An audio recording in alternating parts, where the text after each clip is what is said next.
Well, greetings and welcome, friends, colleagues, students, and fellow activists all over the world.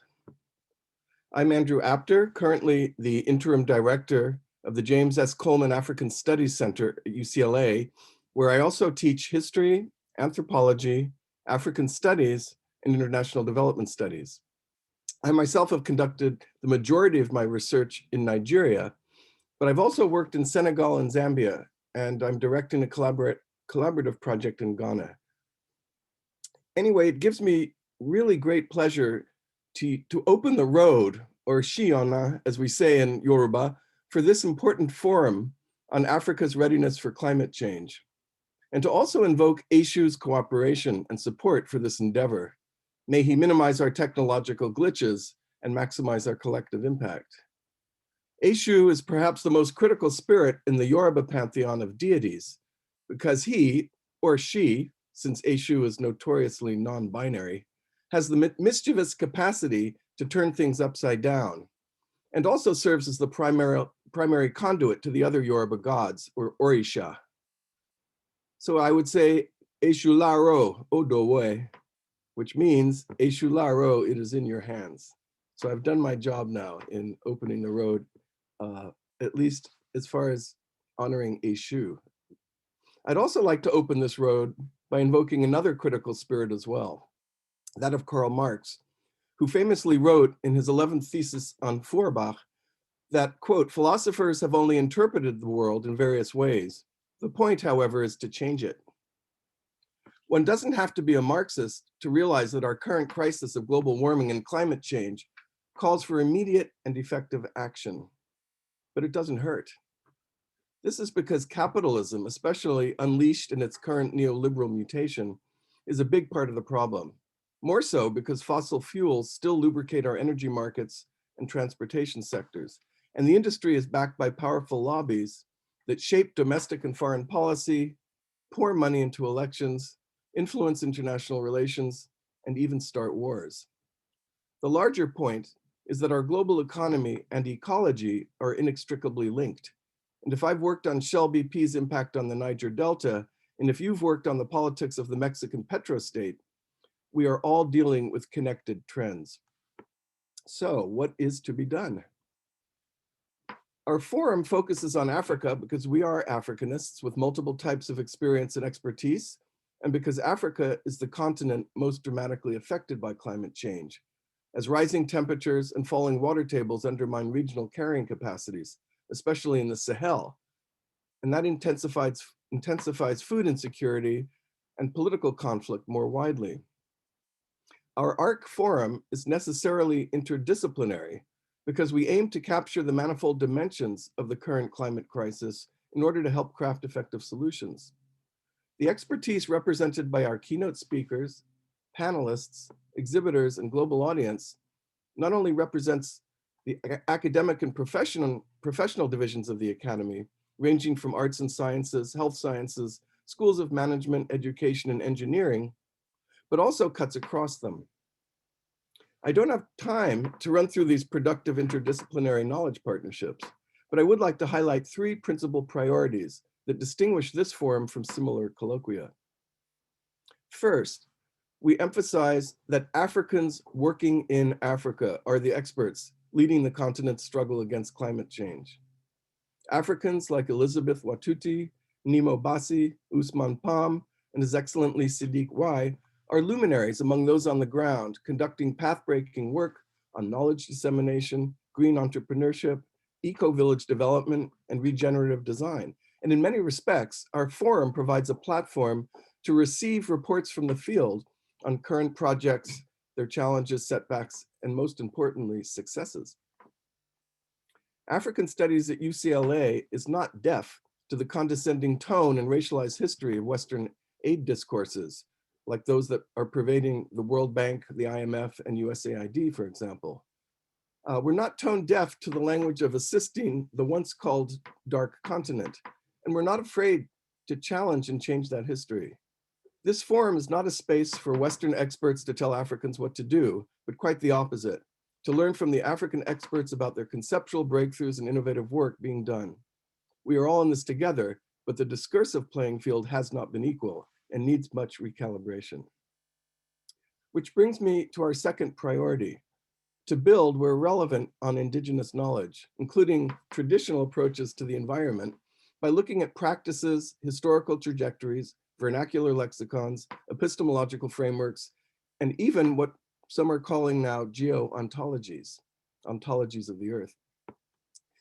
In an area where Western experts have cast traditional cultures as impediments to progress and development, we are now seeing a much needed counter trend of building back better on Indigenous epistemological foundations. Not a return to a pristine golden age, which is generally a bad idea, but a reworking of Indigenous epistemologies and practices to develop more effective solutions to climate change. Two recent books that signal this shift are economist Felwine Sarr's Afrotopia and development economist Chika Ezeanya Isiobu's Indigenous Knowledge and Education in Africa. And third, we seek a more expanded, socially and culturally informed concept of infrastructure as the connective tissue of climate change solutions, one that includes but also transcends the roads, grids, bridges, banks, towers, cables, pipelines, and power lines that are conventionally associated with the term, to embrace cultural discourses, political relations, narratives, and even aesthetics that mediate the permeable membranes, to take a metaphor from biology, of communication between state and civil society, local, regional, and global economic sectors, and most crucially, between social systems and the ecosystems that they actually inhabit. These relations are largely dialectical, to invoke Marx once again, but they extend beyond the reductive relations of production that he himself designated by the term infrastructure. And finally, a word of thanks to those who helped make this ARC Forum happen. A glance at all of the logos at the bottom of our program will make it clear that it would take considerable time to simply mention all of our co-sponsors by name, but we are grateful for their support. But I do have to single out my staff for their Herculean labors: our center's deputy director, Erica Anjum, our administrative officer, Sheila Breeding, and our student assistant, Christina Williams. I also have to call out our partners at the Earth Rights Institute for their extraordinary work over the last 2 years in making this happen.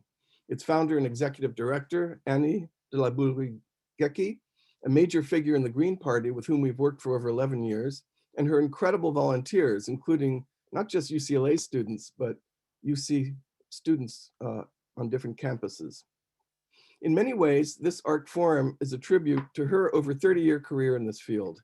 Thank you, Team Annie. And thank you very much. So now I'd like to pass the baton to Annie and co-introduce this ARC Forum. Oh, thank you so much, Andrew. Well, welcome everyone to people near and far all over the world. As I'm Anne de la Bouillerie, but I'm better known as Annie Goeke. I've lived in Africa for several years and traveled to many countries throughout the continent, always with deep love and connection. I am now currently living on Tongva land, located in Santa Monica, California. I am the co-founder and director of Earth Rights Institute, a nonprofit organization founded in 2001. Our organization has an innovative approach to collectively collaborate on initiatives using the bottom-up grassroots community efforts to join top-down government and policymakers in building a culture of peace and in addressing issues such as climate change, sustainability, justice, fair economics, and well-being. Earth Rights Institute has an ongoing collaboration with UCLA that also had included a 2010 study abroad program in Senegal. We have been working with our African colleagues since 2003, and under the directorship of Professor Tramin Toure, we have an extensive climate action plan to transition Abidjan, the largest city in Côte d'Ivoire, into an eco-city designed by Africans. Today, it pleases me so much to be given this opportunity by UCLA, and particularly our friends, the African Studies Center, to take climate action seriously and allow us to introduce these noteworthy, extraordinary, and accomplished individuals from Africa who are forging a new path towards sustainability. As Africa's youth population becomes the largest in the world, we, global citizens, need to partner with our African brothers and sisters on climate action if we are to succeed in our objectives. It's our responsibility to roll up our sleeves, find ways to collaborate, and to never give up doing the work that needs to be done. If this pandemic has taught us anything, it is that we are all one and must work together. So we're offering this forum to you as an inspiring, fun, and informative way to listen, connect, and partner. In particular, for you young people, you'll have a chance to come together and discover your path as development leaders and change makers. Earth Rights Institute looks forward to continuing actionable plans with UCLA for the next 5 years. We are open for business and hope to hear from you beyond this conference. Our program for the next 5 days is full of inspiring and varied topics around climate change. We purposely designed this forum to bring in different aspects into discussion so that we are able to offer something for everyone, no matter what your background or interest. Today, we start with a focus on youth leadership, as our keynote speaker talks about mobilizing African youth for climate action and conservation.